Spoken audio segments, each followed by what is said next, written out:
शामी दारुल हुकूमत के करीब इज्तिमाई कब्र दरियाफ्त हुई है। इस इज्तिमाई कब्र में हज़ारों लाशें दफन होने का खदशा जाहिर किया जा रहा है। दमिश्क से 40 किलोमीटर दूर अल-कतीफ़ा के इलाके में दरियाफ्त होने वाली कब्र बशारुल असद हुकूमत के खात्मे के बाद दरियाफ्त होने वाली कई इज्तिमाई कब्रों में से एक है।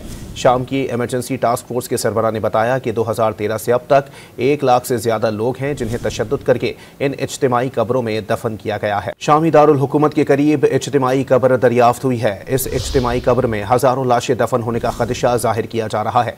दमिश्क से 40 किलोमीटर दूर अल-कतीफ़ा के इलाके में दरियाफ्त होने वाली कब्र बशारुल असद हुकूमत के खात्मे के बाद दरियाफ्त होने वाली कई इज्तिमाई कब्रों में से एक है।